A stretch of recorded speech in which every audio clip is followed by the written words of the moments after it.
What's good, everybody? Man, it's your boy B Vaughn. Welcome to another We Create Music TV interview segment. And tonight, oh my goodness, I'm looking forward to this conversation with my man, recording artist, music entrepreneur, educator. Man, this guy has so many titles and so many things that he's doing. But I want to welcome to the show, Mug Amillion. Yes, sir. Yes, sir. What's going on, man? What's good? What's Appreciate good? it, man. Thank y'all for having me, man. Yes, Thank y'all sir. for Yes, having me. sir. Man, I'm glad you're here. Man, I'm glad you're here. Like, Yes, I've sir. heard a lot about you. I know we never met, face to face, but we got a couple of Yeah. homies in common. And Yes, man, sir. let's just dive right into it, man. So, how'd you Let's get go. started? Walk us through your musical journey, how you got started, and kind of where you are today. So man, my musical journey started when I was a kid, man. Probably about the age 7 or 8. About 7 or 8 years old, man. My mom's husband at the time was in a cover band back in the back in the late '90s, or early '90s, really though, late '80s. You know what I mean? Like I said, I was about 7 or 8, and he was a part of a cover band that would go around performing, the MC Hammer "Can't Touch This" and different songs like that, man. So when MC Hammer "Can't Touch This" was popular, they needed background dancers to kind of put the whole MC Hammer and them theme together and stuff like that. So they brought myself, my younger brother, and two girls from the neighborhood on board with them to be their background dancers. And so that's kind of just how I got my start, with just Mm-hmm. entertaining and just being a part of the music industry, period. From there, it kind of grew to my brother, a couple of my cousins, man. We formed a little group called CUZ, and we would do like a lot of family reunion performances and birthday performances for the family and stuff like that. And it kind of grew to us, wanting to start doing our own music and doing original songs because back then we were doing kind of cover band stuff too. We were performing Boys to Men and Hey. BVD and stuff like that at the family Mm-hmm. reunions, yeah, man, and stuff like that. Um, and then I think I was maybe around 12, maybe 11 or 12, back when Belleville DeVoe was pretty popular. Mm-hmm. And I can remember us used to always sing along to the Poison song. It Right. was like one of our Yeah. big jams, man, Poison, because, BBD was one of the first R&B kind of groups that really put R&B and rapping together kind of on the Mm-hmm. map, you know. Yep. And so, we really, kind of started growing out of the singing thing and wanted to cross over more into wanting to actually rap and stuff like that. Okay. So with the whole Poison thing, um, an older cousin of mine, man, this was back when, when tapes and stuff were real popular. So you had on the A side of it would be the single, and then on the other side of it would be the instrumental. So when he told us about the instrumental being on the other side, that kind of introduced me and my cousins at the time to actually writing music and like basically taking their lyrics and turning them into some of our own words and making it connect with us and our Mm. lifestyle, switching their names out and stuff to our names. And that's what kind of started me on the journey of just writing lyrics. And Okay. then again, you took it from us recreating other people's songs to starting to write and record our own original music, man. We actually used to record on a tape player in the Yeah. closet. Yeah. We would take an instrumental beat on one side of the tape deck, and on the other side of the tape deck, Oh put a blank yeah. tape in. Yes, Yes. sir. And we could Hey. plug in. We found out that you could plug headphones Headphones. into the Yes. portion where it say mic at.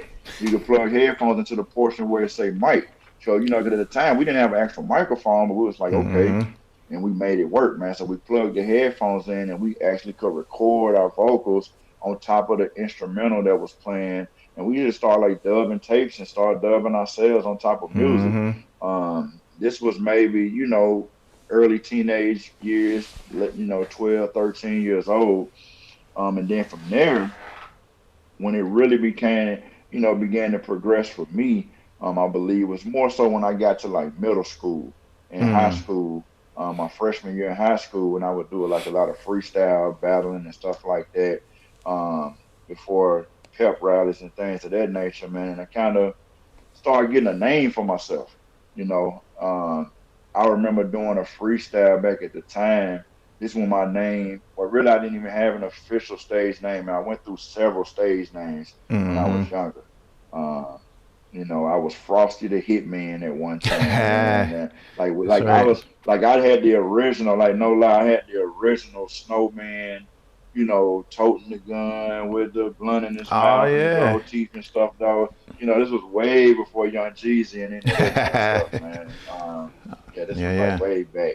But I ended up going with the name Mug. This was M.U.G. Because a guy actually, a high school peer of mine, man, he saw me doing my freestyle thing and he was like, man, your name should be Mean Mug. Because actually at the time I was wearing glasses. Like right now, I wear contacts, but I was wearing glasses prior to my freshman year in high school, and we got into a little altercation with some guys at one point in time, and lost my glasses in a shuffle or whatnot. And so, it took me a while before we got I got another pair of glasses. But during that stretch, I would be squinting a whole Like, lot, trying to really, yeah, just kind of like, trying to see stuff. You know what I'm saying? oh You know how it yeah. is when you ain't got those Look, glasses I on. You're look. like, we can't see Trust me, I nothing, know. bro. Like, exactly. That's what I'm saying. Right. We can't see nothing without them frames on. And so people thought I was walking around with this mean mug on my face. Mm-hmm. But really, I was squinting, trying to see, just trying to see stuff. You know what I mean? But they thought I was just really this mean guy and just always walking around You with this mean frown on mugging. my face. Right. Yeah, so dude was like, man, your name should be Mean Mug. And so I didn't really just like the whole adjective of mean, 'cause Mm-hmm. I'm like, well, I'm not a mean person like that. So I don't really just want to put that on my name. But I like the mug thing though. Mm. Mug, that could be cool. I could do something with that. So I would start all my freestyles out with using M.U.G. I would say the M, that's for money that I got in my pocket. The U, that's for unique, so they can't say I copied. The G, that's for gangster, because I'm gangster five, three letters that describe me until the day that I die. And then I would come off the Hey. top of my head Oh from yeah. there. Yeah, you know what I'm saying? Then Mm-hmm. I would come off the top of my head from there. So at that same time, I was branding my name and Right. people started being aware that Right. okay, this dude's name is Mug, you know what I'm saying? And Mm-hmm. then so probably my at the end of my freshman year, I ended up hooking up with a couple of guys from my neighborhood as well. Though the neighborhood I was living in at the time, Haynes Garden Apartments, here in Nashville. A good friend of mine, man, my best friend, rest in peace to Lil Whammy, man, Sammy Kennard Jr. Me and him would freestyle battle and rap against each other competitively in the neighborhood. But while I was in school, this is a crazy story too, because while I was in school, I was doing the same thing, kind of rapping and competing with a guy by the name of Lil Vic. Well, Lil Vic and Lil Sammy, they were actually co-members in a group already at the time that was kind of like on its tail end, and they were about to be going their separate ways or whatnot. But everybody they still was friends and remained cool and everything. So at the time of me and Lil Sammy connecting though, and me and Lil Vic connected in school. In school, I was going by the name Lee. My real name Lee. Mm-hmm. That's what the teachers and stuff and people in school called me. But in the neighborhood, they was calling me Mug. So Right. it was so funny because they was arranging this meeting for both of them to introduce me to one another. Mm. So Sammy was telling Vic about this dude named Mug, and Vic was telling Sammy about this dude named They Lee. Lee. You know what I'm saying? So we got to the meeting and it's just me, you know what I'm saying? Right. Like, oh man, that's Mug. And he's like, no, that's Lee. You know what I'm saying? So it's Oh, like that's dope. they both was talking to each other about trying to hook me up with them, and bringing me to the table and us Mm-hmm. three forming a group. Um, and so that's what ended up happening. Us three ended up coming together and we formed a group called Cash Billionaires. Mm. The name Cashville. came about from our Cash Billionaires, man. Yes, sir. Yeah. So the name came about from our first recording session that we did together. Shout out to Big ET and Ray Ball, man, some Nashville legends, man, producers and executives here. They had a record label back in the day called Do It Yourself Records. Mm. ET had put us in the studio. Ray Ball made a track for us, and I kind of wrote this hook at the time, man. And the hook was like 615 is our residence, stacking cheese because we all about them presidents. get in, get out. That's the rules when you enter this. So put your trust off in your strap because ain't no friends in this. Cash Hey. Billionaires. And I just yelled that. I yelled that out, and I was like, man. After we heard the song recorded and didn't just have an official name of who we was and what we was gonna be representing, Mm-hmm. I was like, man, that need to be the name of our group, the Cash Billionaires. And so we ran with that, and us three, along with my little brother, we started formulating songs and meeting every week, having different little songwriting nights Mm-hmm. and things of that nature. It was around my junior year, I believe, in high school, in 1999, man. I got it on tape. It's on VHS tape. We rocked a talent show at Hunters Lane High School here Mm. in Nashville, man. And I mean, the support and the reaction from it just was like through the roof. Dope. And so from that, yeah, so from that moment, I knew then, personally, like, okay, this is something I really want to lock in on doing really for the rest of my life. Like I knew then, man, like people really, really liked me doing music. These were people, some of them knew us, some of them didn't know us, but like they showed us so much love, man, and respect behind what we was doing at the time, just being as young as we was. So, it was just like, man, yeah, this is what we're gonna be doing. So from there, stuff kind of gradually, graduated for me after I graduated from high school. But really, my senior year of high school, we put out our first actual EP and project Mm. under the group Wooty Woo. So Cash Whoop-de-woo. Billionaires, we kind of graduated from being just a rap group to being more of like a coalition of us, though, man. We connected to a couple of other partners of mine, Lil Melvin, Tony Ronan, man. Rest in peace to Tony Ronan. Um, we kind of connected with them. They were Mm. kind of the street guys, man. That was doing their thing in the streets in the North Nashville area and stuff like that. And so we kind of all came together as this big conglomerate called Wooty Woo. Something we kind of, it was started off with just a little saying that we just played around with, man, and it kind of grew to a real movement. Mm. We all ended up getting it tatted on our arms, and the Woo to Woo, I actually put a definition behind it, and it ended up standing for We Owe Us, the world owe us too, because it's spelled WOU to WOU. And Oh, so okay. yeah, the time of us all going to go get it tattooed on our arms, man, I was like, I was like 16 or 17. So I was Mm. like, man, my mom, she gonna be hot, she you gonna know. be she But gonna be hot. I was doing what I was doing with my Mm-hmm. homies, man, my brothers at the time. And so but my main thing was like, yo, if we're gonna do this, it's gotta mean something. Mm-hmm. Like it's got to really stand for something.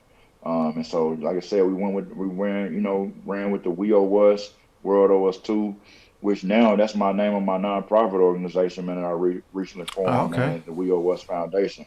Yeah, man, because That's dope. yeah, yeah, yeah. So, and we'll get into that, a little later on in the conversation as well, man. But so again, the transition for me from just doing it as like a family thing with my brother and my cousins, man. One of my cousins also that I was doing it with when I was younger, Dwight Bond Jr., man, my cousin BP, rest in peace to him too. Um, so what we was doing as cousins and just on some fun stuff, kind of gave me the energy and gave me that positive um, belief in myself, so to speak. Because we was always getting applause and always getting big ups from the family for how good we was with the music. But when it transpired to me doing it in front of my peers and people that I went to school with and things of that nature, man, it just really built up my confidence and took it Oh. up to a whole nother level for me.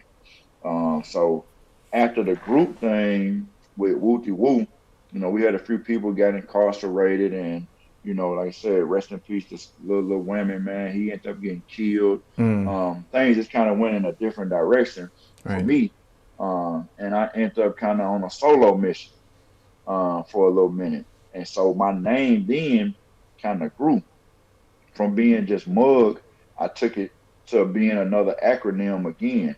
I was already kind of playing with Mug standing for something when I used to do the freestyle, but then Mm-hmm. I actually grew and transitioned it into a real deal acronym, which stood for Money United with Game.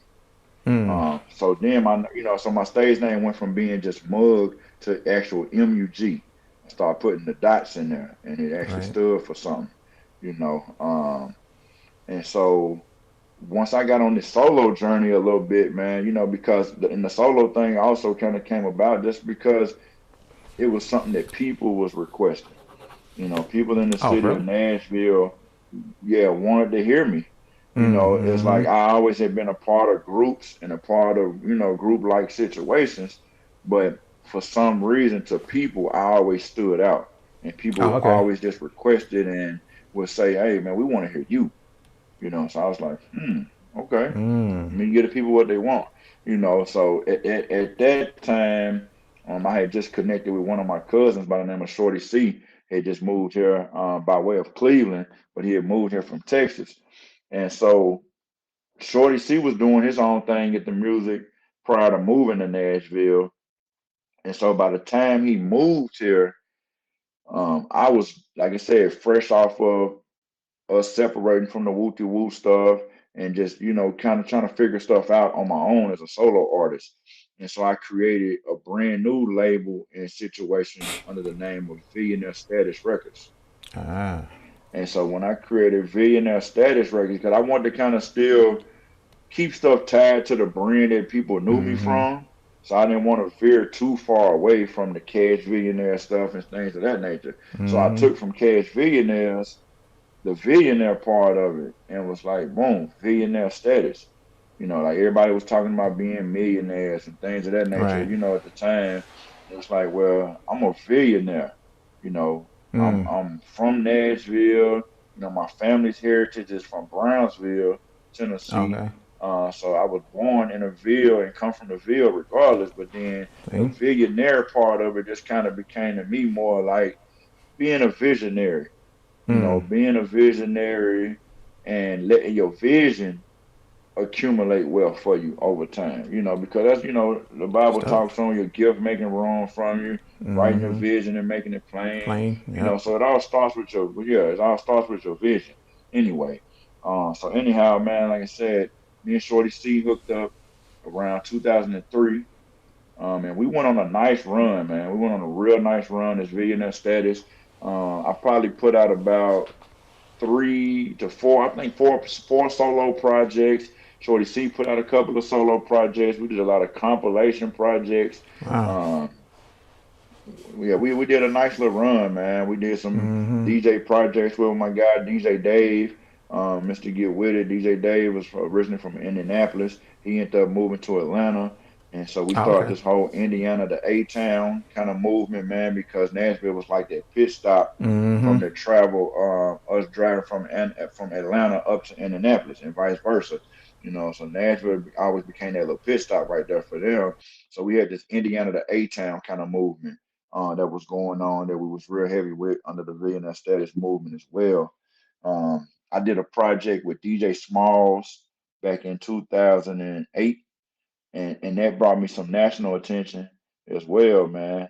It was a pretty big mixtape with DJ Smalls, Mr. Southern Smoke. We did the part two to my Money United with Game mixtape series, with the Standing Ovation mixtape, and we had a lot of good success with that, man. Traveled a lot, did a lot of shows in and out of town, Kentucky, Indianapolis, all the way up to Milwaukee. Just moved around a whole lot during that time frame in my career, and then from there, it was almost like I kind of reached this ceiling because right after me putting out that project, I won like 3 Nashville Industry Music Awards that year. I won a Hip Hop in the Ville award. I kind That's of like dope. reached this peak.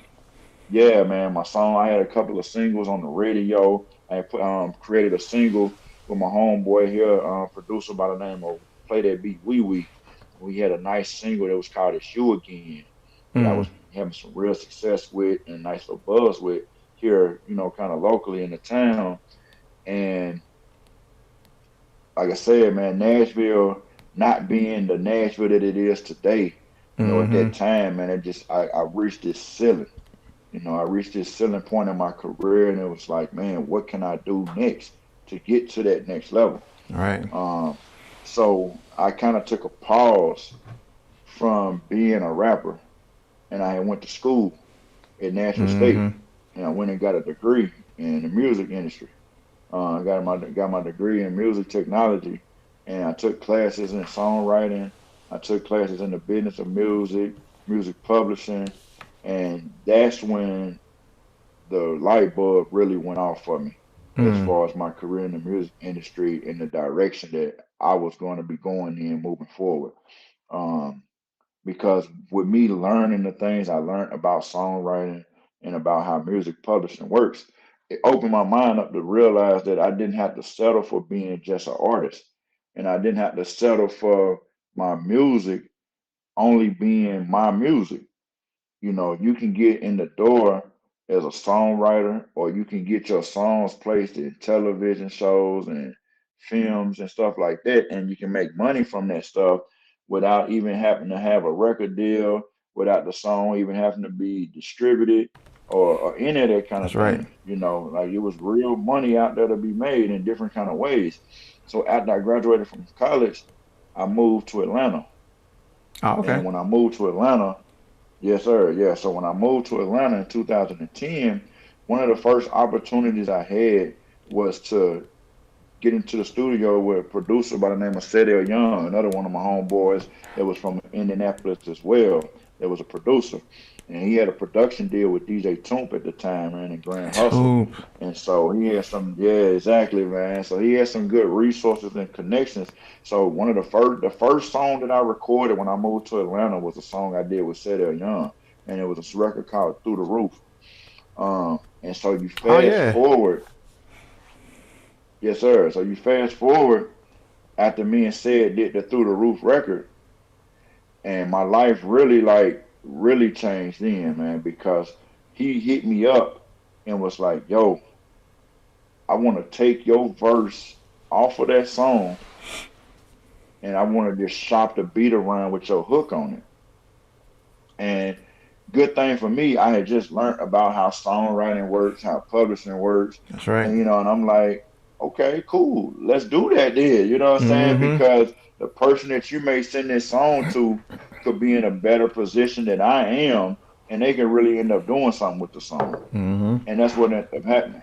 An artist that Grand Hustle, one of Grand Hustle's A&Rs, he was managing this cat by the name of Chris Webby, Oh yeah. and that was one of the artists. Yeah, that was one of the artists that said Young was shopping beats around to. So out of all the tracks that he picked out about two or three different tracks. One of them ended up being the track that had my Through the Roof hook on it, and they wanted to actually keep the hook and everything. Like they loved how the whole song just kind of went. It just was Mm-hmm. a ready-made song. And yeah, man, you fast forward from him picking out the song and using the song, and you look up, man, a year later, the album came out and it debuted number one on the Billboard Heatseekers charts, man. And so from out of nowhere, me just, moving to Atlanta, co-writing and collaborating with a producer that was in a position to get his beats to bigger name artists and artists that were in bigger positions. And it led to me, being a part of an album, man, that went number one on Billboard, man. It earned me my first number one Billboard platinum Hey. as a Hey. songwriter. Yeah, you know what I'm saying? I That's know, dope, man. brother. Big ups, man. God is good, man. God is good. Oh yeah, Yeah, for now for sure. real. And so moments like that really changed my point of view and again, man, my Mm-hmm. direction in my career as an artist, man, because also so during that time frame of me doing that, I was interning at a recording studio. I had an internship at Icon Studios down there Oh, in okay. Atlanta. Yeah. And yes, sir. And so um through me having that internship, I was right there face to face meeting a lot of the big boy artists. I'm right there in the studio with Jazzy Faye, with Young Jeezy, Mm-hmm. Akon, Young Jock. There's a lot of people, up and coming artists that we didn't even know who they were at the time, but they were signed to Def Jam, signed to Universal. Like this was Mm-hmm. on the log sheet of the people that I'm having to sign in and take to their studio. You may see on the log Mm-hmm. where Def Jam got a room booked out from 12 to 12. Right. Def Jam, Universal got an artist upstairs. It was times when Akon, I remember when T Pain wasn't even T-Pain, like the T-Pain that we know. He was just one of Akon artists that would be up in C room, one of the smallest rooms that we had, man, when they be up there working, man, in a scope and in conflict now, they would have different artists they're recording and stuff, man. And I learned a So lot look, from seeing those kind of experiences. Yes, sir. yeah. So look. I'm gonna still let you go, but I got a couple of things I want to talk about first. I ain't want to interrupt you Yeah, let's as touch you it. were talking about, because Nah, let's go with it, man. everybody's story is super interesting. I love hearing how people got started and what they've been involved in and how they got into the music industry and kind of where they are today. But I got Yeah. some stuff in there. I've been writing some stuff down Okay. that you've been talking Let's about. talk about it. Okay, so Let's go. one of the things you mentioned was that you had a ready-made song, right? So you sent stuff over to Chris Webby, and they picked some Hmm. stuff, and it happened to be that one that had your hook on it, and you said it was a ready-made song, right? So kind of talk about that. Yeah. Kind of talk about the difference between ready-made songs, sending over those types of work over to artists versus just sending beats over to artists. Yeah. Is there a Because see difference? I mean, does it what a matter? lot of it's a big difference, man, because what people don't realize outside looking in is these artists may have a lot on their plates. And so when it's time for them to start making an album, right? You think about an artist that's especially an artist that's kind of a little more well established, right? They may have endorsement deals or movie opportunities and a lot of things that they working on. And music, honestly, what people don't realize is kind of them move to lower on their list. And so what happens is when it's time for them to get into the studio and start making another album again, that creative flow isn't there like it used to be.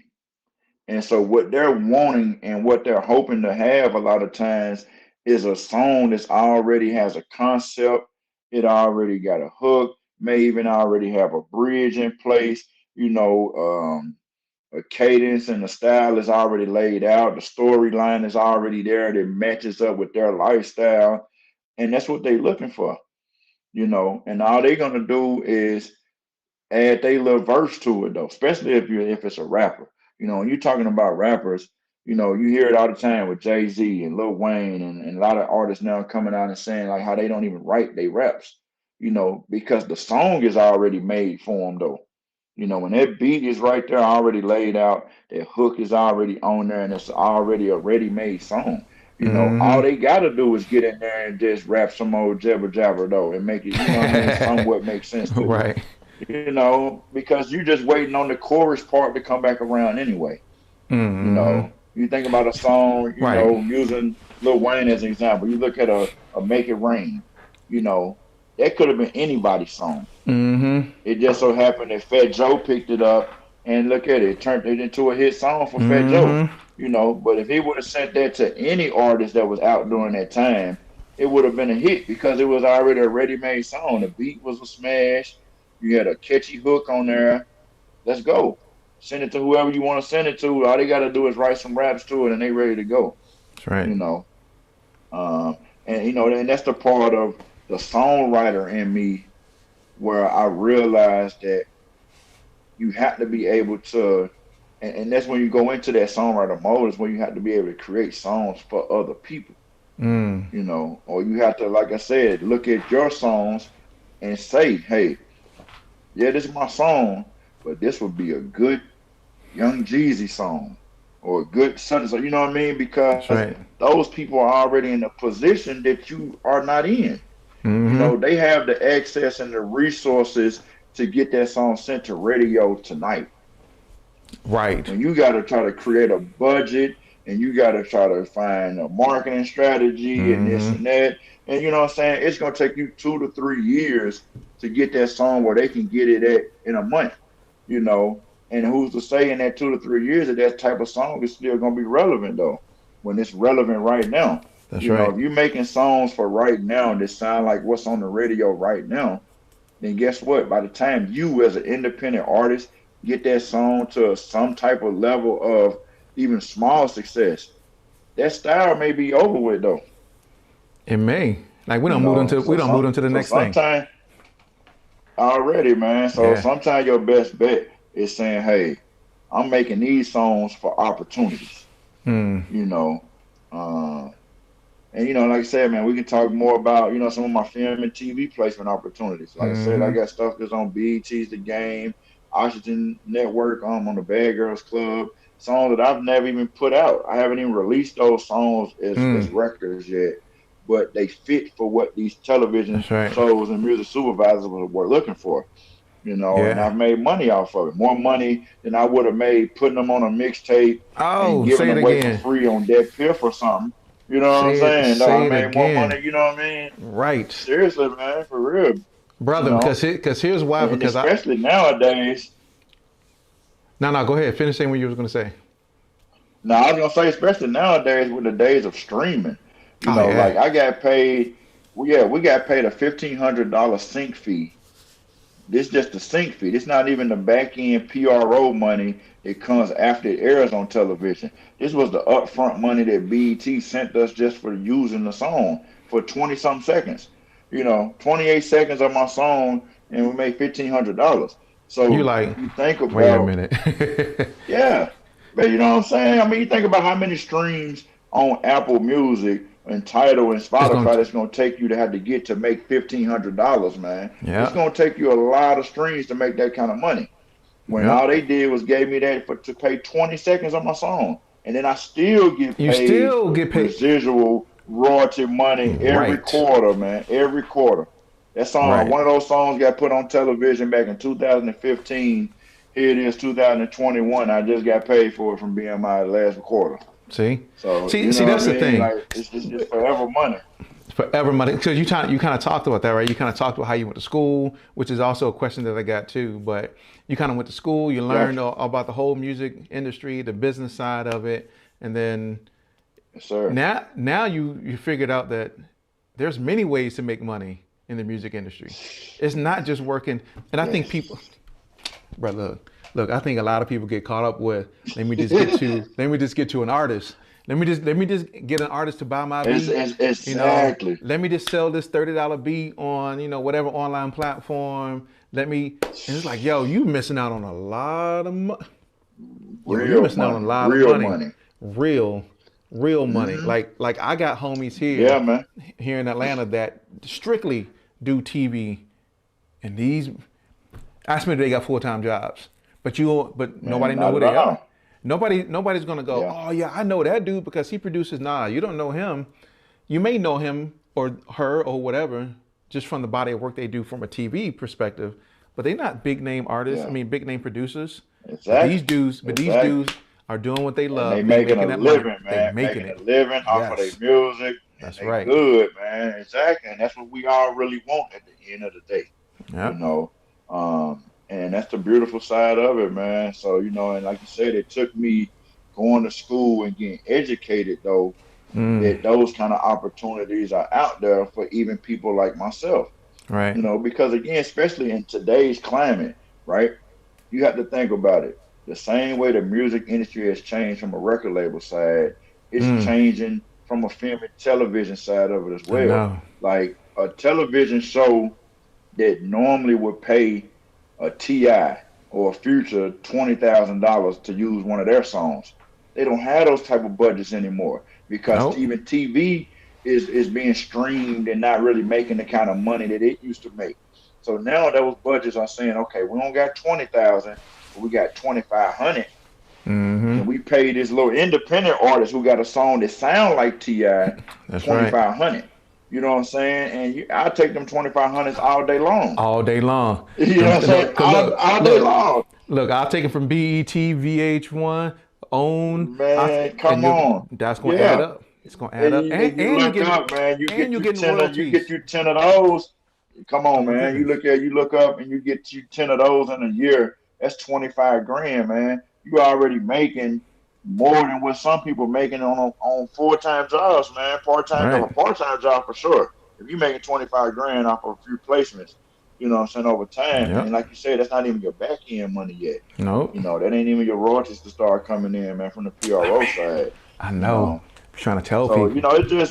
it's so many ways to make money in this business, man. Outside of, like you Mm, said, chasing down a major artist or even chasing down radio. You know, you're trying to beg radio Oh stations to yeah. play your music and this and that. Brother. You know, it's like, dude, there's so many other ways you can make money off your music as an independent artist, man. Man, you know what's so So that's what crazy? I'm about. You know what's so crazy is that you'll have artists out here that want to get into radio, and they're trying to get Yeah. these huge budgets, $200,000 to play on the radio, and that's never Ooh, guarantees that you're gonna get played on the radio. Like never, never. I've heard stories of people spending large amounts of money to get radio play, and it did Yeah. absolutely nothing for them. And don't, yeah. Like, And because the thing is, a lot of times those kind of artists, they cut the corners of mm, building themselves up, building their brand. You know, you can spend money all day on putting songs out on the radio, but if nobody even knows who you are to be checking for the song, that's right. what's the That point? what's the point? You know, what's the point? What's the point? Requesting that song. You know what I'm saying? So like that Mm-hmm. money, you know, and same thing with artists that go out and pay for a big name feature. You know, that's one of the biggest mistakes I feel like a lot of independent artists make. Is Woo. they go and they think, you know what I'm saying? They think, oh well, let me go pay Future 50,000 to get him on one of my songs, or Mm-hmm. pay such and such 20,000 to get him on my song. But then you haven't even put a budget behind the record. Right. You know, because the big artists, they not gonna push the song. It's Nope. not just because you got them on the song, it's not gonna guarantee that it's gonna do anything. You still ain't That's even right. paid promoters or DJs to even work the record in the streets yet or in That's right. nightclubs yet. That's You right. know, so it's like it's all about process and the steps. And too many times, recording artists on the indie level, man, they trying to skip the steps. They're trying to skip the steps because they're Yeah, looking at, well, I got Future on my album, so hey, Future's a giant star, so that should do something for me. I don't have to kind of go through those same processes you had to go through back in the day, yeah, right? Because now technology has yeah, taken over and it kind of makes things, a little easier, a little simpler. That, yeah.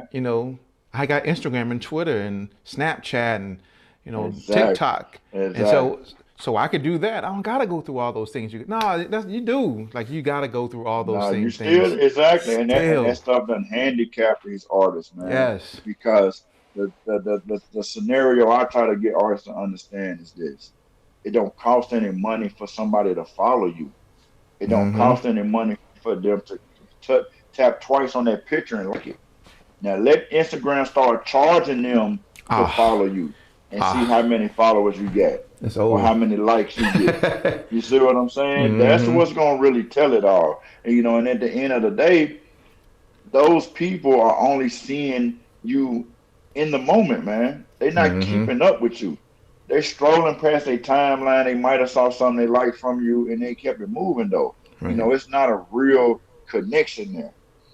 They can't go back to their Mm-hmm. room, what I mean, or go back to their house when they go back out of town and do anything tangible. You know what I mean? They don't have anything Right. to connect back to you with though. By being only connected to you through social media, man. As fast Man, as they saw it, as fast as they forget about it. that's right. Look, that's why I tell people that tools like Instagram and Twitter, those are just engagement points. You know what I mean? Like they're just tools for engagement. They're not supposed to be the end all That's it. to be all, It's not the right? main thing. It's not the Exactly. main thing because, as you said, what if they start paying? What if Instagram goes down today? Mm, I mean, what you gonna do? Like, how are you gonna engage with your fans after that? Do you have mechanisms that you are using beyond Instagram and Twitter yeah. that help you to continue to engage with your fans or with other artists or producers or other people in the music industry? Now people just rely Yes, too. sir. I think we rely too heavily on Instagram and all these other social media platforms. I'm telling you, TikTok go down today, everybody done for. It's over with. It's It's over with for a done. It's lot of done. people. It's done. I'm just switching my headphone out real quick. Give Oh, me okay. one quick second, but we here, Bond. Yeah, it's man. As soon as that thing go away, it is done. It No, is you're right. done. You're completely So right. yep. So here's the okay. So here's the other thing you talked about. Since we're talking about technology and stuff like that. So, Yes, sir. right. So you went to school. You have an understanding of technology, how it works within the music industry, Yes, and sir. how to utilize it and leverage technology to grow your fan base, to grow yourself as an artist, producer, whatever it is, music creator. So let me ask you. So where do you see music, or how do you see music impacting? Let me take that back. How do you see technology impacting music in the future? What are some things that you can kind of Man. see where it's going that you're like, hey, y'all better stop paying attention to this? So for one, man, one of the biggest things is artists have to realize um about being a brand, because with the internet and everything that's going on with it, I feel like people are connecting to brands more so. Like they're buying into the brand. So when you have this kind of exposure of technology the way we have it, it's like, what else are you bringing to grab people's attention outside of just your music? You see a lot of times artists are only posting about, check out my new music, check out my new music, check out my new video, check out my new video. But people on these social media platforms, they're looking to be in multiple ways. Um, they're looking to be entertaining in different ways. And through those multiple ways of being entertained, um, you have to also understand the importance of like data. Mm. So hold on one second. Your audio kind of went down. Uh-oh. I got you. I'm Hold not on one second. I'm not sure what happened. Cause I need people to hear this. Oh no, I got you. We're gonna we're Mm-hmm. gonna we're gonna get it we're gonna get it all the way right. All right, whatever you just did, that put it back at his level. All right, there we go. Yes, sir. So no, what I was saying was about brand connecting, man. About being a brand, and just about overall bringing forth more entertainment to people, Mm. though. Like people, like I feel like social media has brought forth the entertainment aspect, and artists have to be able to do more than just rap or sing. Mm. Like when you're talking about TikTok, think about it. People are downloading and are engaging on TikTok because of the entertainment that's on there. It's Right. not the music that's blowing up, it's the videos that people are making to the music that's blowing the music up. Mm. You get what I'm saying? Like people are Mm-hmm. creating those dances and different little mimic videos and these gimmicky videos and things of that nature. And that's how people are discovering the songs, is Right. by other people posting videos, and that song just so happen to be what they're entertaining people to in the background, Mm-hmm. you know. And then also, like I was touching on, is the data side of it though. You know, that's where Facebook and Instagram have became so valuable at, man. It's because of the data that they possess. Data. Yeah. And so speaking of that, like one of the things I try to encourage artists to do is to get your own .com. Like that's gonna be the new wave. That's the future, is having your own .com platform. You know what I'm saying? I'm Exactly. just dropping No, like gems right seriously. there. Yes, sir, man. Because Yes. too many times, I see it all the time, man. Artists are printing up flyers or even on their t-shirts, and I've been Mm-hmm. guilty of it myself in the past. But we're only promoting, follow me on Facebook, follow me on Instagram. But you don't own any of that substance that's coming from those platforms though. So when you're sending all that traffic to your Instagram page, that's cool, but why not be sending them to your own personal .com and having them sign up for your email newsletters and things of that nature, so you can collect and own that data? Because Yeah. the same way Google and all of those Right. platforms fire information and make, you could be creating your own list and you could be leveraging that as well. You know what I'm saying? Yes. I remember speaking of when I was in school, right? And this was back in 2010. So you can only imagine how far data collecting has come along. But when I Mm-hmm. was in school, I was in an internet for musicians class, and the representative for Kanye West came and spoke to our class about him controlling and owning so much data that he had owned. This was like, at the time, it was like over 500 and some thousand names and emails and contact that they was saying that Kanye had possessed at the time. And so you imagine now it's probably, man, ain't no telling 10 times that. Right. But you imagine having that much leverage of being able to go into a record deal or go into a clothing deal and saying, hey, I'm not only bringing myself to the table, I got a data list, you know what I'm saying, of over 500,000 email addresses.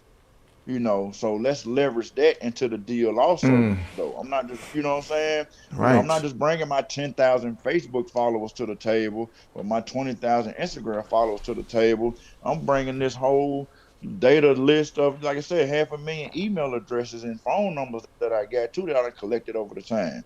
That's right. So pay me for that.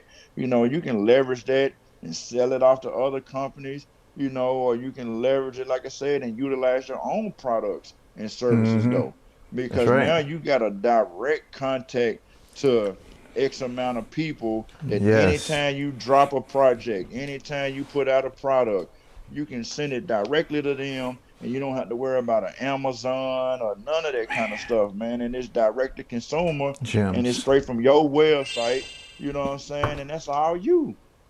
Gems, You brother, know, all day. like seriously, man. Like this is what it's really about, and that's the future of where it's all headed, man. That's where it's all going, man. That's why these Yes. phones, man, is so addictive to Yes. people.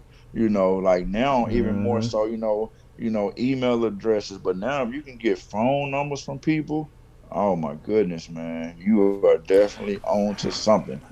Brother. I just had a conversation. This is crazy that we're saying this because so I was just talking to a client the other day, and we were talking about time and how time is one of the only things that's non-refundable. Like That's you right. can't get your time back. There's no coupons, no kind of discounts on time ever in life. You know what I'm saying? Time is just one of those things though. And so he was like, what's more valuable than time and more valuable than even, diamonds? And I was like, I couldn't really think of what he could have been thinking about. And he said data.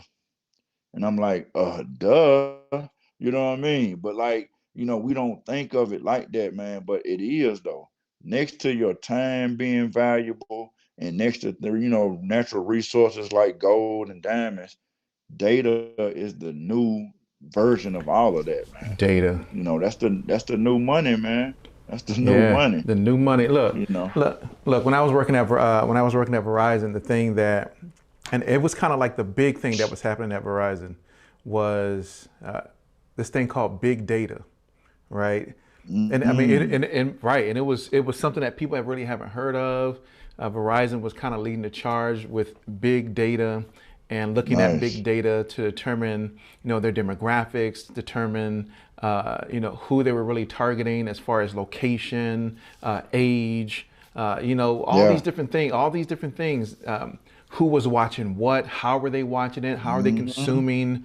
All Exactly. of these different types of media, and they would start targeting those Yes. people with Verizon, Exactly. ads. Exactly. Drawing Hmm. people in to obtain their cell phone service.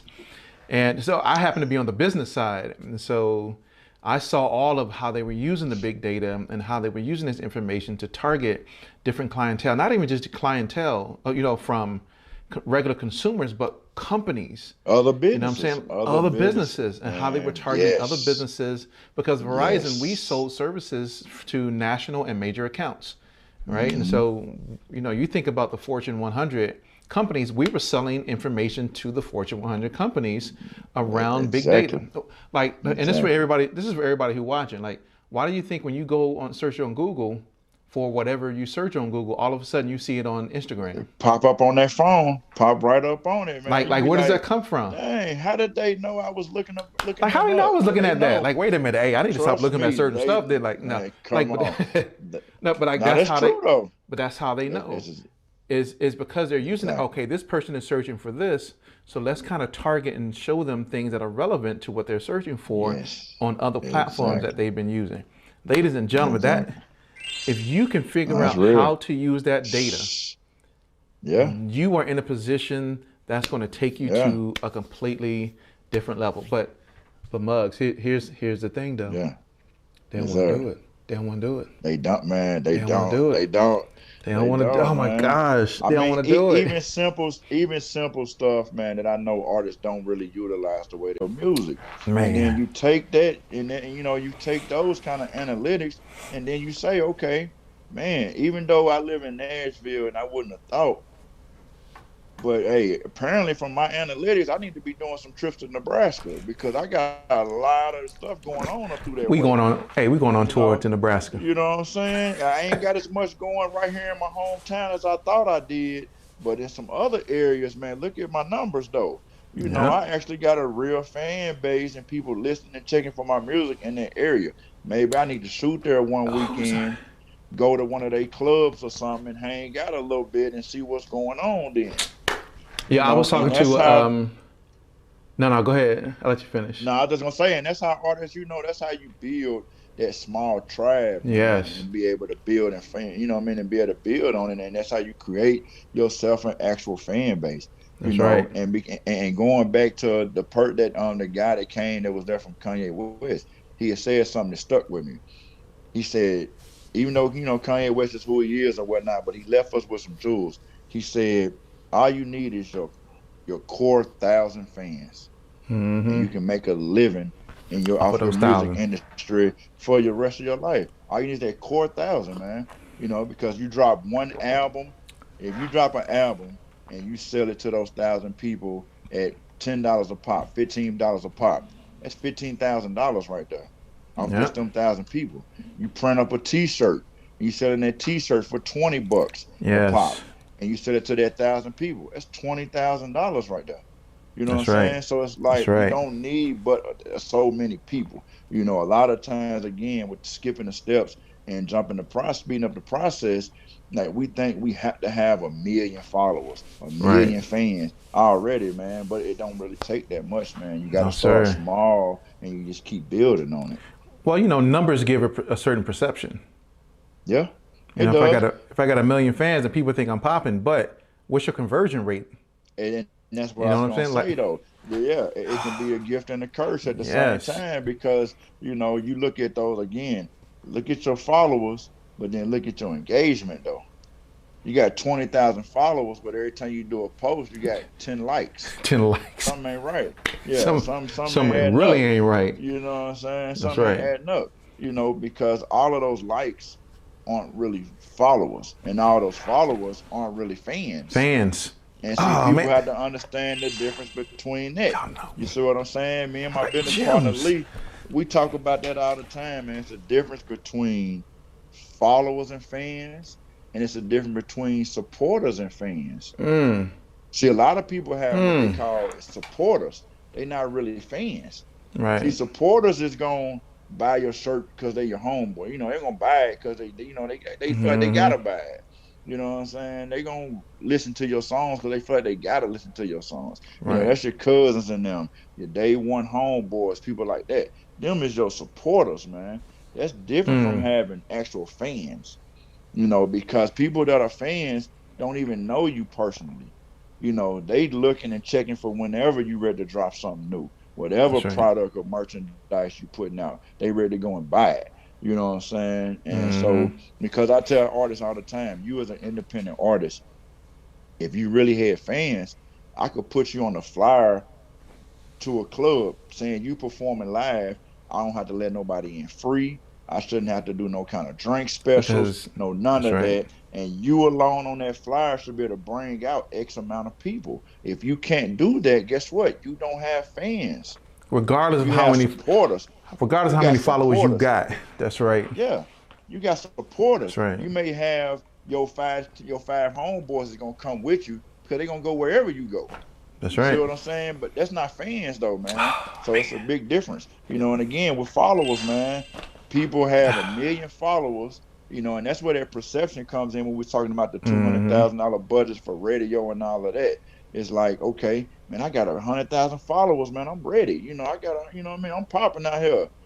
But then when you drop your project, you don't even get 1,000 streams. Right. So what are those 100,000 followers at? You posting it on Instagram all day long. I know somebody should be seeing it. but it's Ladies not and gentlemen. transparent, man. You know what I'm saying? The followers ain't transparent to, like you said, though, man. You just got to be able to see the turnaround in it, though, and that's what Mm-hmm. people have to understand. It's like those numbers can be deceptive too. Even to yourself. Very. Even to They can be yourself. deceptive even to yourself, man. So don't get so caught up in the likes and the followers, and be more so caught up in the real deal engagement that you can That's account right. for, though. That's right. Ladies and You know. ladies and gentlemen, those are just Jules, gems, huh? Yes, jewels, baby. gems. Dropping, Yes, baby. Dropping yes. on them. So I want to talk about for you specifically where people can learn these Okay. gems and Yeah. these jewels that you've been dropping. So talk about your music industry. What is it? What is it called? Music Yeah. industry crash course. Yes, sir, man. The mic, man. The MICC. I cranked it up as a test run thing, man, back in like 2015 when I was down there living in Atlanta. Um, and what I wanted to do, because I knew everybody didn't have that patience or even financial resources to go to college to learn the music business the way I was able to learn it and even experience it through my internship and my journey and time living down there in Atlanta. So what I created was the music industry crash course, and what I wanted to do with my crash course was give out some of those basic yet vital pieces and steps of the music business side of it that artists always neglect to follow through on, because I'm an artist at heart. And so I advocate for the artist. I always felt like the artist put in all of the work majority of the time, and the artist is like the foundation and the backbone to the record label. Yet the artist is the last and the least to be paid from their own talent. And a lot That's of true. times that comes, yeah, and a lot of times that comes from their lack of knowledge of how the music business works, though. You look at movies like the James Brown movie, the Ray Charles Mm-hmm. movie, like they start getting hip to the business, and they wanted to, we getting a bigger percentage. I'm recording my Mm-hmm. own I songs. love that I'm James Brown writing my movie though. own. Yeah, James Brown especially, man. Why can't I be a part of the business? Why I gotta Yeah. just be the show? Right. Why you want me just to be the show? No, I'm put my own money up. I got my own vision for what I'm trying to do.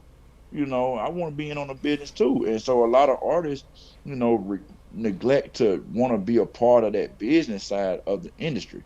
And I Mm-hmm. know it can be overwhelming. And again, that's why I created a music industry crash course. That's also why I followed that up with my book, Indie Music Major Business, a guide to your first royalty check. And because what I wanted to do also in those platforms was show artists that you don't have to be a major artist to get major money and major opportunities with your music, though.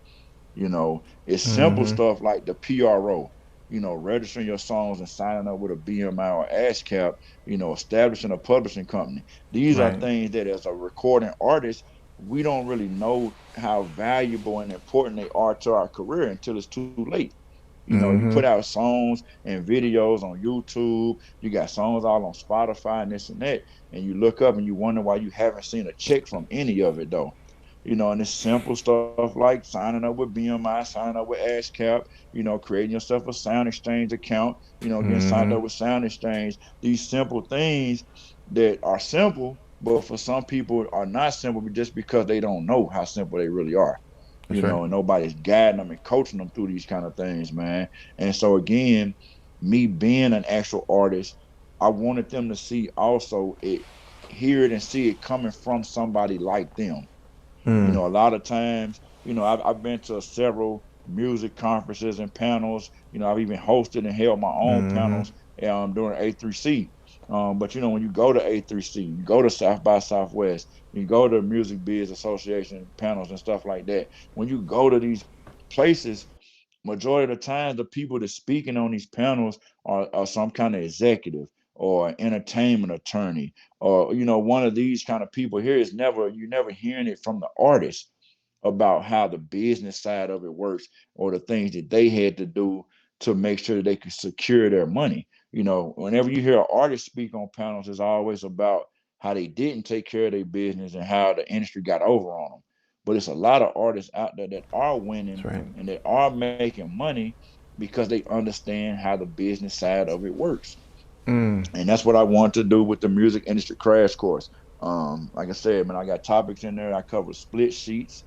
I cover copyright Mm-hmm. forms, the PA form, and the SR form, and I break those down to people. We talk about, again, setting up yourself a publishing company, getting established with your PRO. I talk about sound exchange. I go over the ISRC codes and the importance of having their own ISRCs and things of that Mm-hmm. nature. I talk about music licensing and how I got my placements on film and television, and how, those platforms right there, again, we were talking about earlier in the interview, how you can get involved in those kind of situations as an independent artist and really make some money, man, in your career. And, it's just about taking care of your business, though, understanding how music publishing works, understanding how Mm-hmm. songwriting works. And so that's the things that I kind of covered in the music industry crash course. I offer it, as a one-on-one. You can sign up via my website at moneyunitedwithgame.com. I do one-on-ones. We can do it via Zoom if you're out of town. We could do it face-to-face if you're ever in the Nashville area. We have an office in a Mm. classroom, so we can do a Oh, classroom that's dope. settings, what I'm saying, do it in a group settings and stuff like that. I've had people book me and fly, had me come up to Detroit. I've been to Alabama and Memphis area doing it, down in Atlanta doing it. So I come to people. If you got a group of people that want to book something like the music industry crash course, or if you want to, again, like I said, set up a 101, we can do it that way as well, man. So Oh, that's yeah, dope. I'm Look, look, access, you know. look. I'm sitting here going. I'm like, wait a minute. I got a whole bunch of ideas running through my through my Yes, head. sir. Like we may have to talk about that a little bit later. Like, Yeah, man. Hey, yeah, let's hook it we had to up, figure how bro. to You feel me? we had to figure how to Yeah, host we one can, on man. host one on We There Create we Music go, TV. You man. know what I'm saying? Like, Recreate yeah, like music, man. Let's do that. yes, I like let's it. do it. Yeah, that might be another good little something Hey, we're gonna have to do, B. hey, I'm with that. Let's talk hey. about that for But sure. you know what I'm saying? Because we did two panels already, and I'm getting ready to start do a couple more panels. Okay. We did one on the conversation. I call them the conversation, right? So the conversation on music production, and Nice. I had Focus Three Dots on there. Ooh, I had nice. nice, right? Yes, I was like, Legend, yo, man. Focus, and Man. I've known Focus for a minute, even to the Okay. point where we were trying to figure out if we were related. You know what I'm saying? 'Cause Wow. you know his dad, Bernard Edwards, and I have a cousin. I don't know how far down the line we are cousins, but named Dennis Yeah. Edwards. Ah. So we were trying to figure out, like, Start well, putting the two and twos like yeah, together, well, huh? were your Yes, dad and Dennis sir. Edwards kind of really related? That if they really Hey. were, then that's kind of mean like we're really related in some way. We But kind of kinfolk, man. right, Yeah. yeah, but I had Focus on there. I had Willpower, and I had Oh, my homie nice. from California, Lionel Cohen, who most people probably wouldn't know, but Lionel is an example of one of those people who kind of fit the mold of what we're talking about. This guy has released over, oh my gosh, I can't even name how many albums he's released over his career. 100 probably. I don't know. Lionel has released so many Wow. albums, bro. Like, oh my gosh, this, Nice. and I tell people this. So man, I could go on about stuff, but I did this networking in the music industry series. It's up now Okay. on our YouTube channels. People go check it out. Nice. But Okay. in that series, I talk about you never know who you're going to meet. All you have to do is start the conversation. And Yeah. I tell this story where I was standing in line to go see Timbaland speak. Right, Mm. Timbaland never showed up, but he joined via like Zoom, kind of like this, right? Yeah. And I was standing behind this guy named Lionel, and I stroke up a conversation with Lionel, and I was like, hey, my name is, at the time my name was Strychnine. And I was like, hey, Yeah. my name is Strychnine, kind of what do you do? He's like, my name is Lionel. He's like, I do TV and film and I do music. Oh, okay, cool. Now I went back and found Nice. out who this guy was. I was like, oh my gosh. Like, are you kidding me? Like Wow. Lionel, to me, he is the epitome of what people should be trying to do because this guy does TV, he does Yeah. film, he does music. Of course, music for TV and film, but he does music. Works with major Yeah. artists. Oh my gosh, like, but you won't know who Nice. he is just going, oh, I know Yeah. that guy because Exactly. he's not like Man. famous like Hey. that. But Man. yo, Hey. he, They know me anyway, at the bank, huh? but they know him at the bank. But anyway, my whole point was Yes, that I'm sir. looking to do more panels. So we did one called the Yeah. Conversation on Music Production, And we did one called Gotcha. The Conversation on Sync Licensing, where we really dug deep into Ah, sync licensing and what does it take and how do you look at, some of these requests that are coming in. And oh yeah, we broke, yeah. yeah, oh yeah, the guys that I had broke it down. Nice. But we're gonna have to visit, Yeah. yeah, brother. I'm Yeah, looking at doing some we're more gonna of them talk about soon. it. I'm with it. Yeah, man, let's Yes, do it. Let's yes, do it, man. I man. like that though. Man, I want to keep going because there's a Uh, lot of other questions that I got, that I oh yeah, I got, know, man. man. I could do this all night, man. Oh I'm gosh, telling we're gonna have to you. come back and do a part, ladies and gentlemen. We have to Yeah, come we back and might do a have to do part a part two two. because there's I'm some with other it. stuff that I want to ask Muggs that, oh my goodness. But make sure you check out his music industry crash course. Like, Yeah, you know music what I'm industry saying? Like, crash course and the book. Like I said, I got the that's right. book, Indie Music, Major Business, A Guide to Your First Royalty Check. I got some real jewels in there, man. I got real life royalty statements in there. I Mm, got sample split sheets in there. Just kind of really, I just really just put it out there, man. I just wanted people to really see, how music is, really making people money in different ways, man. And I mm-hmm. want independent artists. The reason I named it Indie Music Major Business, because I want independent artists to understand that the music business side of it is the same for whether you're major or whether you're independent. That's right. The business is the business. So don't feel like you can't, make money off of live shows the same way Jay-Z and them can make money off live shows. Like you may That's not right. get paid the money that they getting paid, but you can do those same things, man.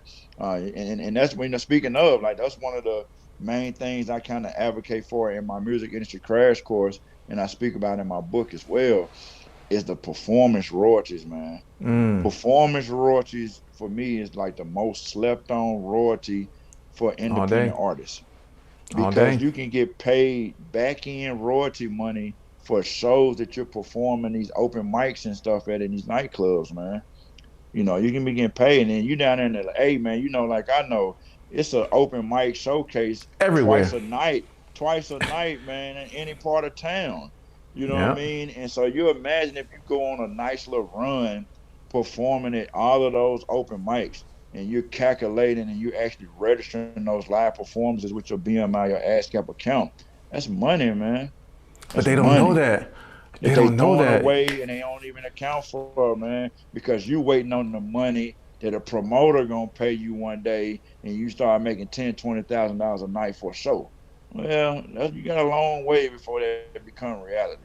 That's right. Let's just be honest. But you could be making an extra couple $100 or so, or even $1,000 every quarter, man, if you was calculating, registering those live performances that you're doing, on a regular basis, man. So it's money that's being left on the table, man, that a Mm-hmm. lot of independent A artists ain't lot. realizing that they could be making, A lot. and that's what we're here to do is just try to educate and elevate, open their eyes to this money that's out there for them to make, man. That's right. Like I said, Man, I try to use myself as an example because gems. I'm not a major artist. I don't have a major record deal. Never had a major record deal. Don't have a major budget or a promotion Mm-hmm. campaign or anything behind me. Yet again, I'm getting paid for songs I got on TV.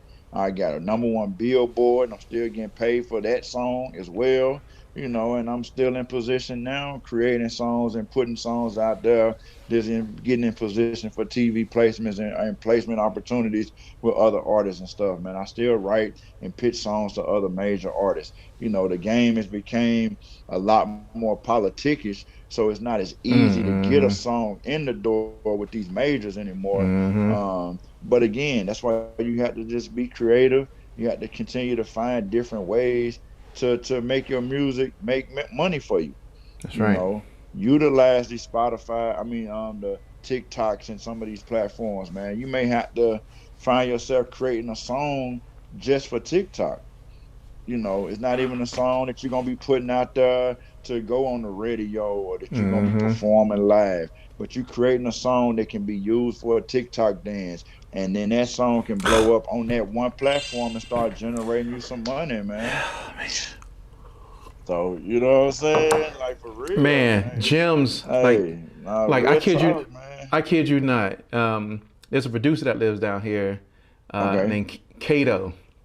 Kato on the Yeah, I track. know Yeah, Kato. Kato. Yeah, Yeah. yeah. Yeah, because Like when I Kato when I teaches classes and stuff now.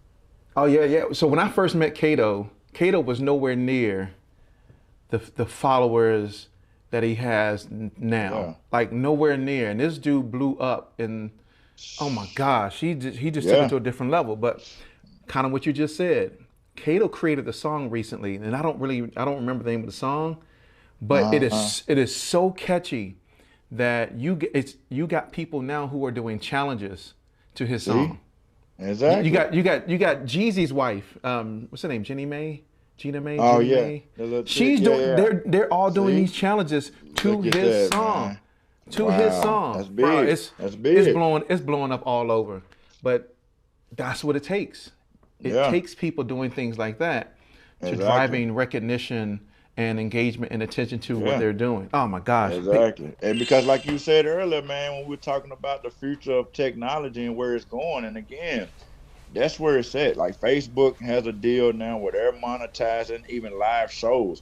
Since COVID and stuff hit with the pandemic, now they're monetizing live performances happening on Facebook. Yeah. So like utilize this Oh my stuff though if you're gosh. an I wish I was an independent artist, artist. I wish man. I was an artist. That's what you feel me? I'm like, I dude, y'all do. better be glad I ain't I no wish I was. You full-blown better be artist, glad I'm not an dog. artist, You bro. know what Like, I'm saying? Because you could be setting up shop right in your living room, performing for that following that we was thank talking you. about on a weekly basis, nightly basis, and you'll be getting paid for that, man. You'll be getting paid for that.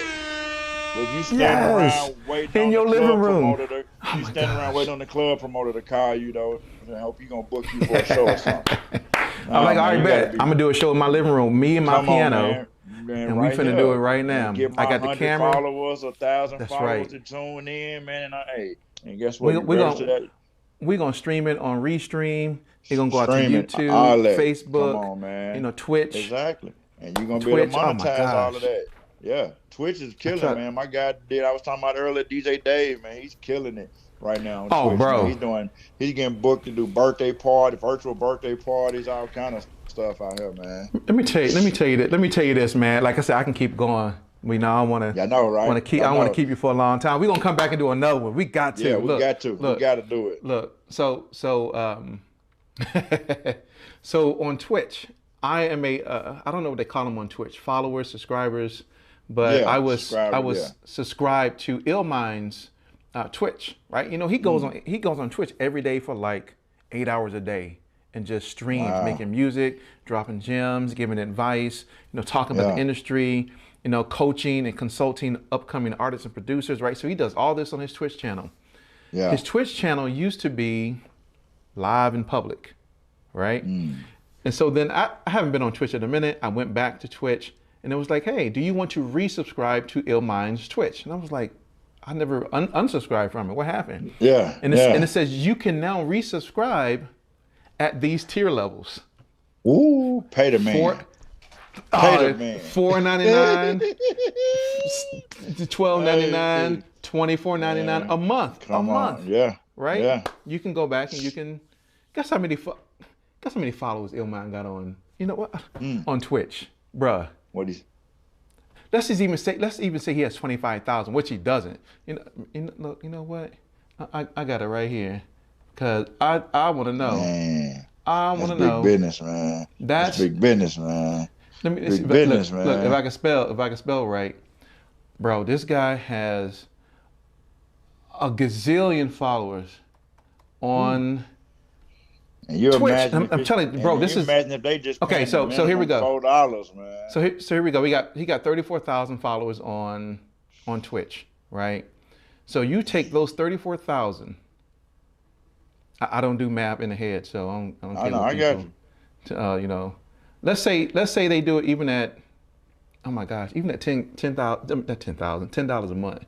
Yeah, that's what Figure I'm how much saying. that Even at his minimum of the $4, His when you said, minimum. no $5 one. Right. If all of those 34,000 people, man, subscribing, man, that's 150K a month. A month. Easy money, man. A month. And I want to know if he really pulling that in. I want to know if he really. His own home. Oh, Right. man. If That he's got really me pulling thinking $150,000 right now, a bro. month in. Man, And you know that what? You got me You know what? thinking hard on this. You know what? I don't doubt if he is. I mean, you think I about wouldn't Illmind. doubt it. You think about You Illmind. know? He made Jake is my favorite song. I talk about it every interview. J. Cole, Love Yours. You know what I'm saying? Yeah, Like, and he's produced for Jay-Z, Beyonce, man, Kanye. it's I mean, he's doable. produced for. It's It's doable. I doable, know man. people, brother. I know people on YouTube today, and I ain't at that level yet. But if I ever get there, I'm gonna do it. Oh That yeah, have communities on YouTube where they charge a membership for yeah. Now they private doing it. information, private Access to their consultation, YouTube stuff. right on their Man, YouTube that nobody else can yeah, get except for like gold, silver members. that makes And sense, depending on what man. level you at, And you that's pay the that monthly. hey, Oh, bro, that's the new level. When we was we better talking get about hip. technology, that's what technology going, man. And my wife is on me all the time about it, Me and too. Look, me too. I just Me gotta too. find the space and the time to really just lock in on doing it because Yep. it's out there, man. It's I out mean, you there. think about it, 5,000. You think about 10,000 people a month, or even 1,000. Let's go back to that 1,000 that we was talking That's right. about. You look at that Oh, 1,000 people a bro. month subscribe to your channel for $10 a month, man. That's 10 grand every month. Every month. 10 grand every month, man. Like, Every and month. that's doable on the worldwide net, man. 1,000 people ain't nothing on the internet. On But the you internet, best, excuse me. you best bring value. You better be Yeah, dropping but stuff. that's the thing. Yes, You have to bring some real value and that's some right. real entertainment to them. That's Even as right. an educator, I had to find myself. You had to find ways to be creative with educating and motivating Mm-hmm. people, though. You can't just throw the book at them and that's it. That's You right. got to find ways to really connect with people, and because everybody's going through different things. Everybody's on different levels. Mm-hmm. But we in the age of people wanting to be educated and people wanting to be motivated, man. And and the internet right here on that phone, man, they got so much easy access to it. I know. And I then know. who's looking at $5, $10 a month? It's money these days. Like you don't even miss it. You don't miss it. So I'm Oh, hey, I don't so mind hey, giving you three I'm dollars a month. subscribed. I'm subscribed over here, subscribed over there, subscribe. And Shoot, you we say it's $3 here, $5 there. trust Who's me. even who's even missing it, man? Who's even missing Look, it? look. I'll say this, and we'll start to wrap it up. But look, Yeah. how many of y'all subscribe to Netflix Come on now, think or about it. Hulu or Yeah. Amazon Prime And they or and they Disney $30 a Plus? month. Right. I'm And they like, 30. They hitting you for 30. that's You know what I'm right. saying? They And you getting might you. still have to pay for a movie when certain ones Oh my pop up gosh, I on hate there. that. You know My, what I'm saying? right. I You hate still that. might have to pay $3, $5, man, for another one that pop up on there, man. It's Right. exclusive. You better So, start subscribing to things that are meaningful, things that push your exactly, career man. forward. Yes, sir. Yes, sir. Man, So, yes, sir, man. This was that's right. great right here, man. This is This is great, great, dog. man. We, This is we got, great. like you said, we got to run it We got to back, do a number man, two. We got because to do a number two yeah, because because we ain't we even got some got, more stuff. I ain't even got nowhere near deep into the I story know. yet, and none of that, man. But I this was know. great, man. So, yeah, That's I what's up, loved it, man. man. I enjoyed it. I want to shout out my guy Ever J Music, man, too, because Hey, he was on here, and that's kind of how I came across your brand and your Pepper J. platform, man. Yeah, that's my dude, man. Like we got a project I did called Kid Problems, and he produced some of the records on there with me, Oh, man. We got a okay. couple big records we did together back in the day, back when I put that project out, man. But yeah, we met in Atlanta when I was living in Atlanta, and I was hosting Ah, one of okay. my panels at A3C. He was attending one of those panels, man, and that's how we connected. And we just grew and blew up ever since, man. Been still Mm. rocking together, man. I call him Yeah, my that's my, what's my up. my music brother, man. We got the same last name. We kind of Ah, like you was yeah, talking about yeah. earlier, man. We trying to still find out how we may be How something you may later. be I'm sure related. down the line somewhere. Yes, sir. That's right. Um, but yeah, But man, we man, got a course. We got a course on Udemy actually about music licensing too.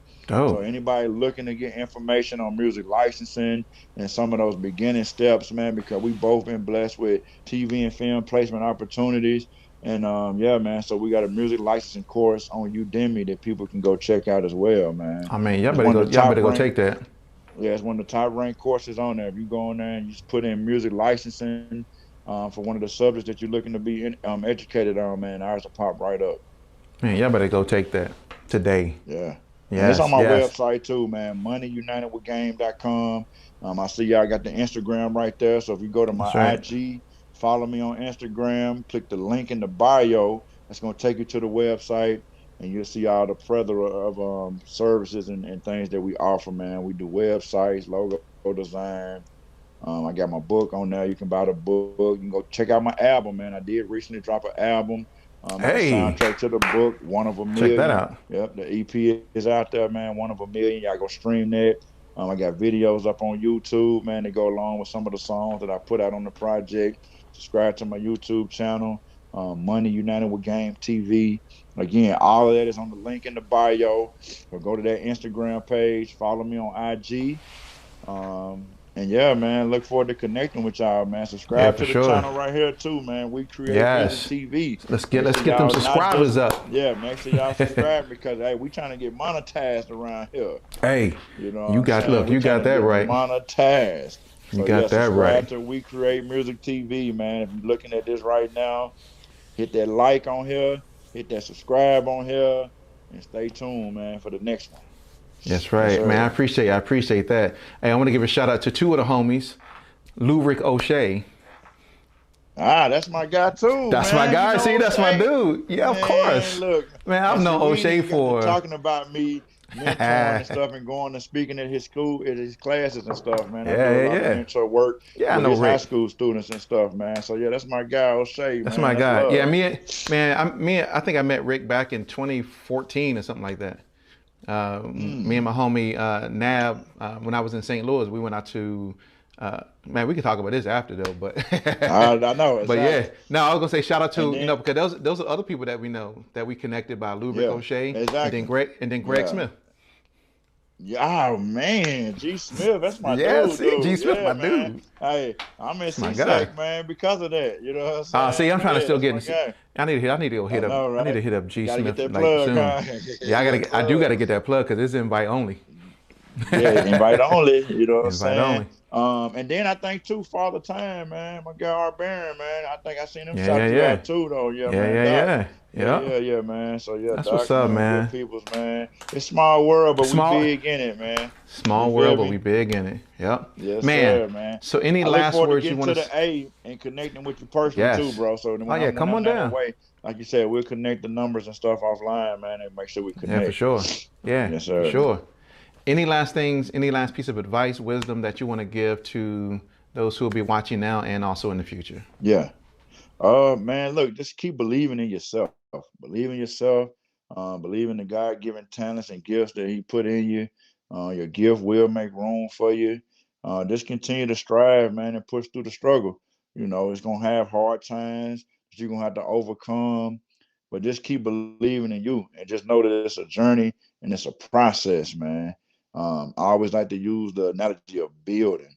When you think about building a house, it's always a process to it, man. So sometimes we ready to just throw the house up and not realizing that when you pour that foundation, you got to sit back and wait sometimes for that concrete to dry all the way up before you can start throwing the rest of it up on top of it.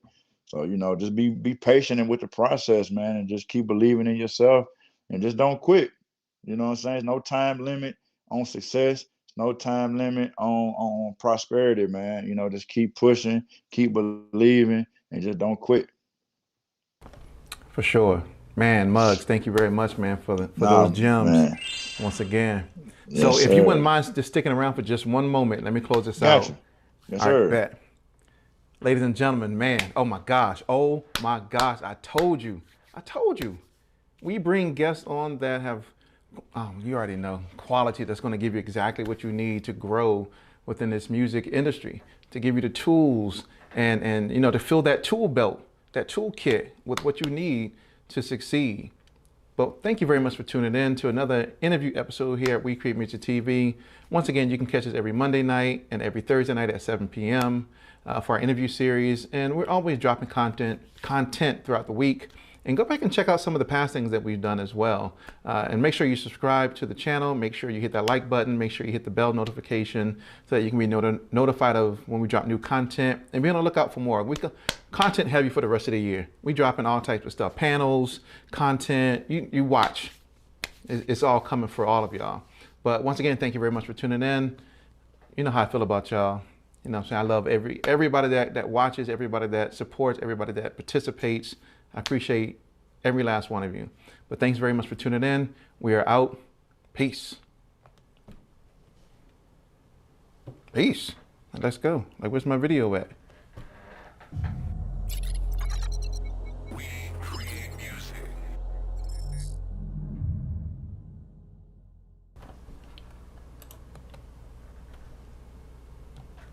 We out.